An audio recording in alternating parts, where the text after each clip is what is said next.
I'm fucking stupid. All of his co-workers were gone. What could it mean? Stanley decided to go to the meeting room. Perhaps he had simply missed a memo. Was this like this?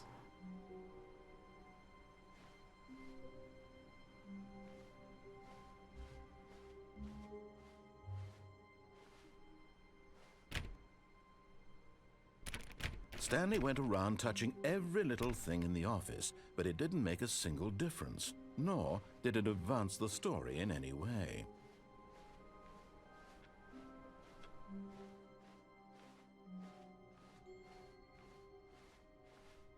When Stanley came to a set of 2 open doors, he entered the door on his left.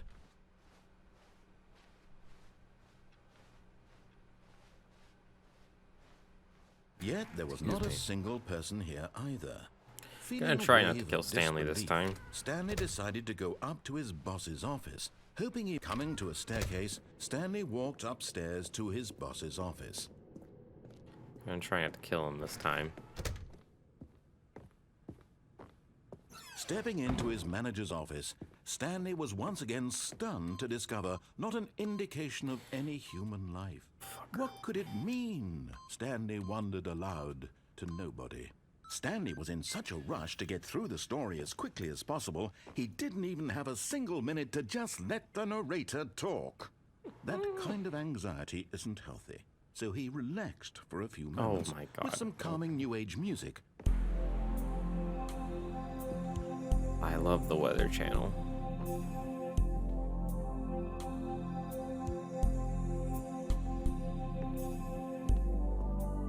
Feeling soothed and rejuvenated, Stanley calmly walked forward into the opened passageway.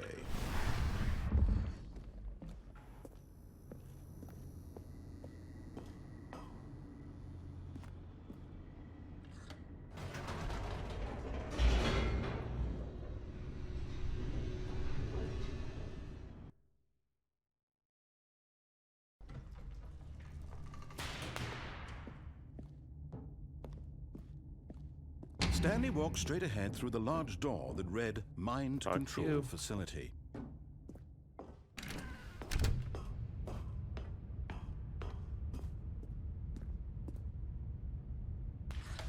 The lights rose on an enormous room packed with television screens. What horrible secret did this place hold? Stanley thought to himself. Did he have the strength to find out?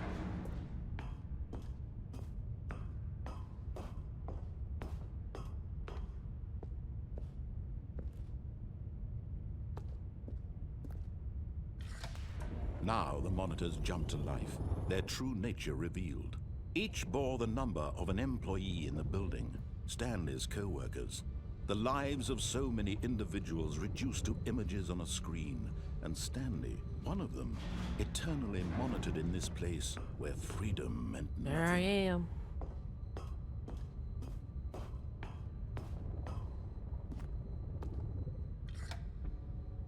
This mind control facility, it was too horrible to believe. It couldn't be true. Had Stanley really been under someone's control all this time?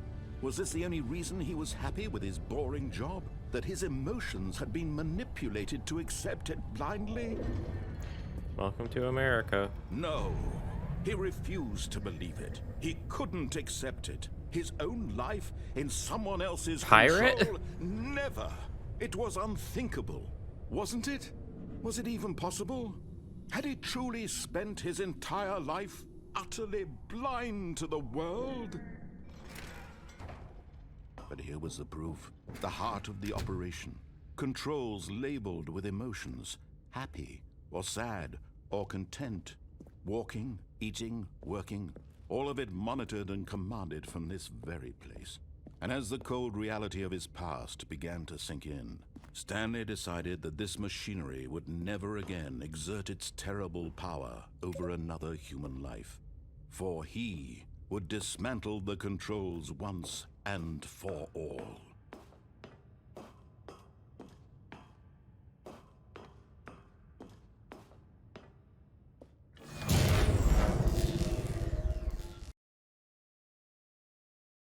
Okay, what did that do?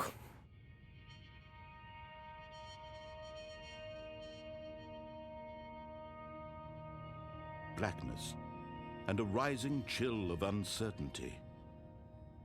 Was it over? Did I make a fucky wucky? Yes. He had won.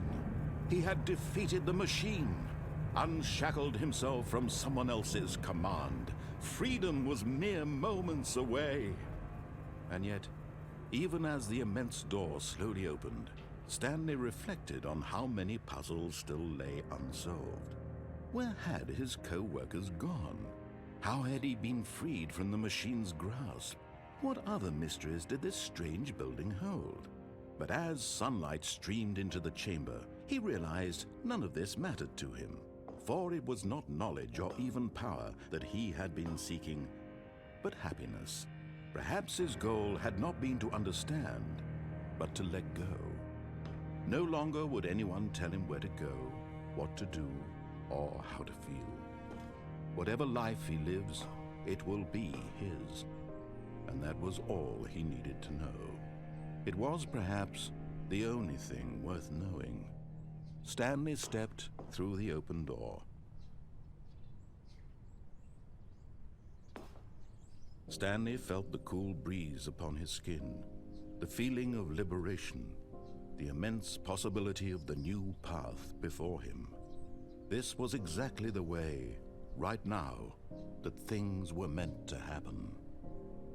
And Stanley was happy.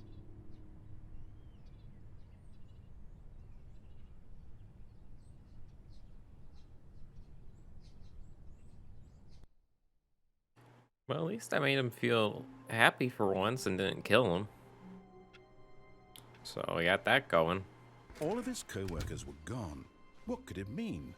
Stanley decided to go to the meeting room. Perhaps he had simply missed a memo.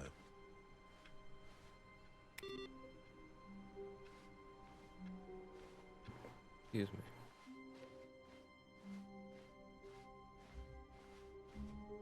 When Stanley came to a set of 2 open doors, this was not the correct way to the meeting room, and Stanley knew it perfectly well. Yes, but Perhaps I've he wanted to stop by the experienced employee lounge happiness, and first, now we're gonna just to fuck with admire you. it. Wow. Yes, this room. But eager to get back to business, Stanley took the first open door on his left. Stanley was so bad at following directions, it's incredible he wasn't fired years ago.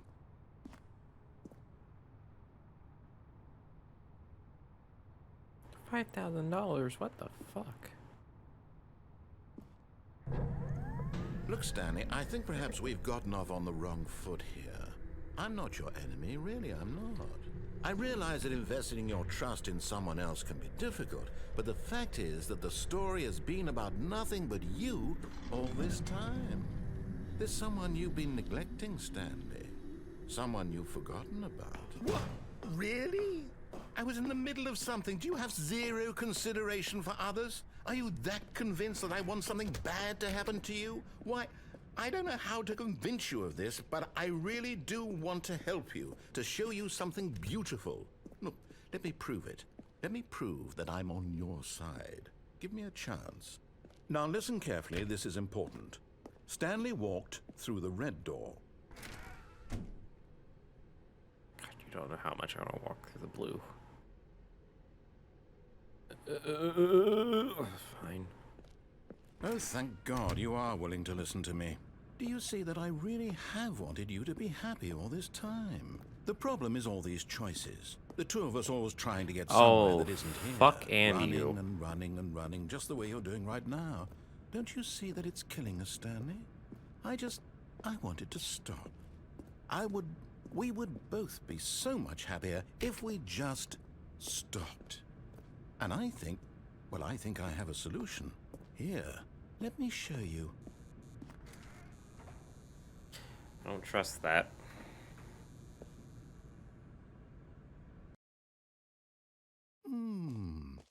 What do we want? What are we looking for?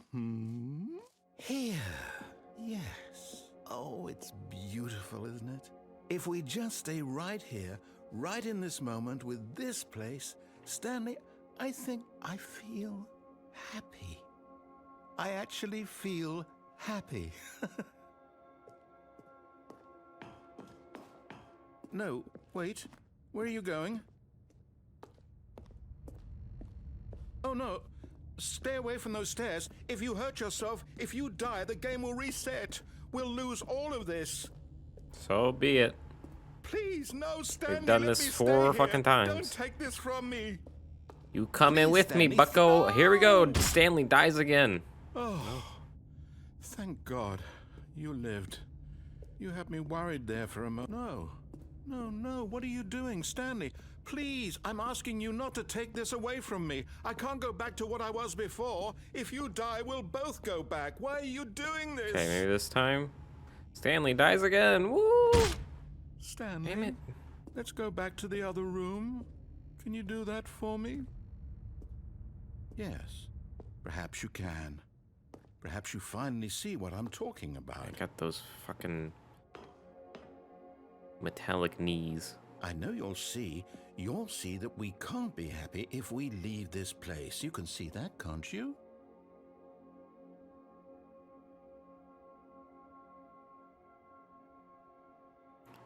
I know.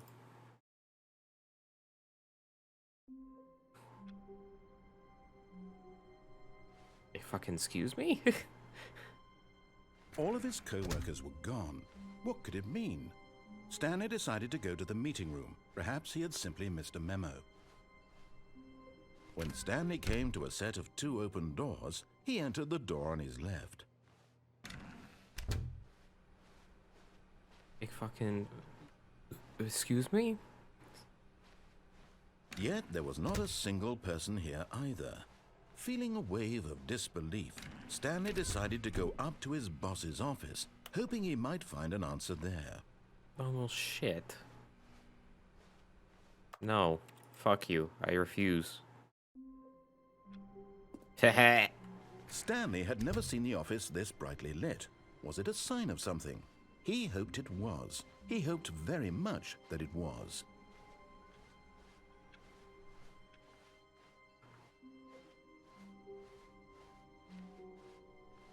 When Stanley came to a set of 2 open doors, this was not the correct way to the meeting room, and Stanley knew it perfectly well.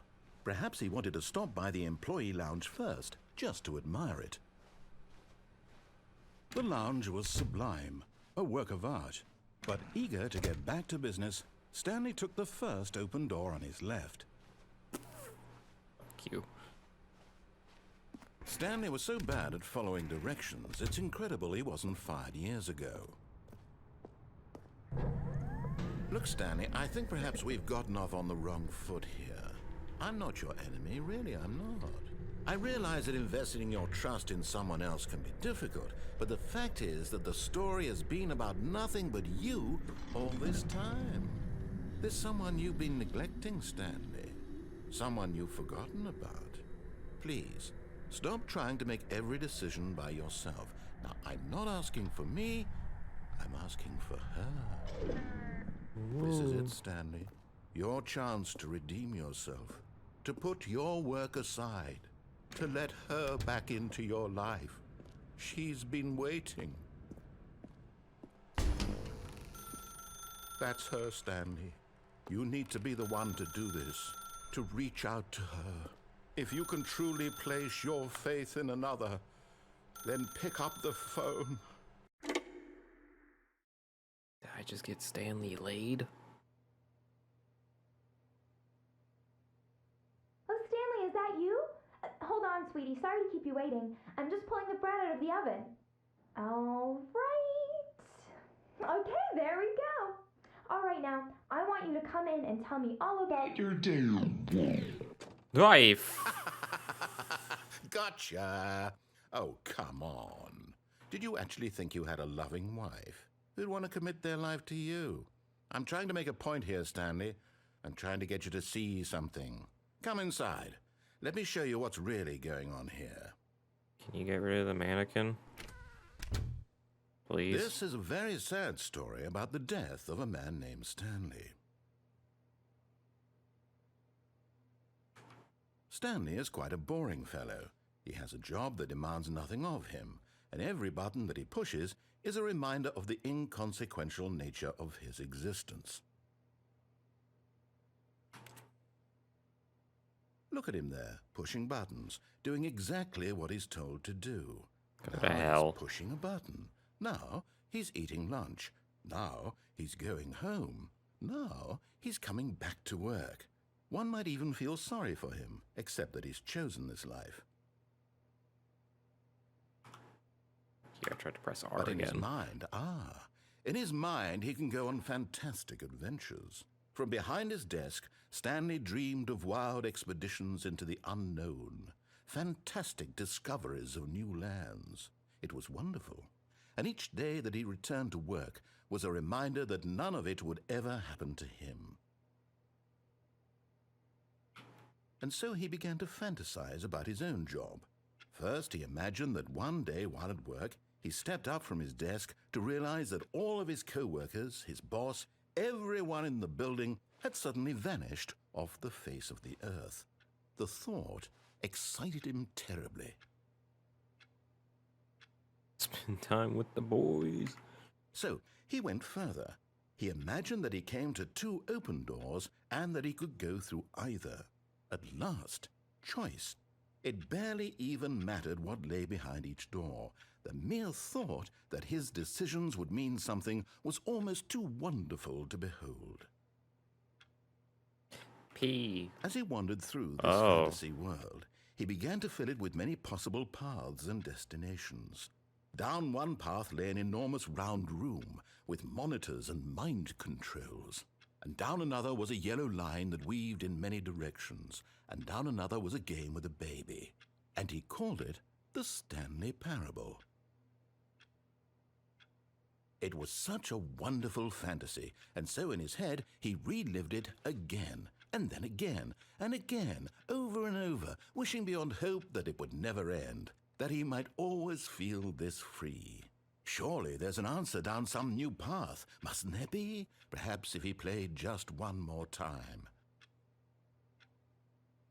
But there is no answer. How could there possibly be? In reality, all he's doing is pushing the same buttons he always has. Nothing has changed. The longer he spends here, the more invested he gets, the more he forgets which life is the real one. And I'm trying to tell him this, that in this world he can never be anything but an observer, that as long as he remains here, he's slowly killing himself. But he won't listen to me. He won't stop. Here, watch this. Stanley, the next time the screen asks you to push a button, do not do it.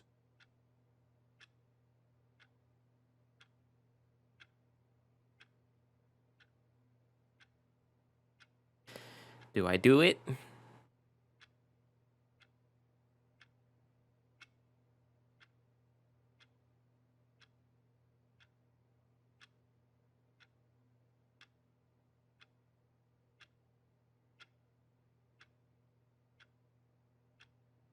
Boop, boop, boop, boop, boop, boop, Jeep. You see? Can he just not hear me? How can I tell him in a way that he'll understand that every second he remains here, he's electing to kill himself? How can I get him to see what I see? How can I make him look at himself? I suppose I can't, not in the way I want him to. But I don't make the rules. I simply play to my intended purpose, the same as Stanley. We're not so different, I suppose. I'll try once more to convey all this to him. I'm compelled to. I must. Perhaps, well, maybe this time he'll see. Maybe this time. And I tried again. Please die. Stanley pushed a button. And I tried again. And Stanley pushed a button. And I tried.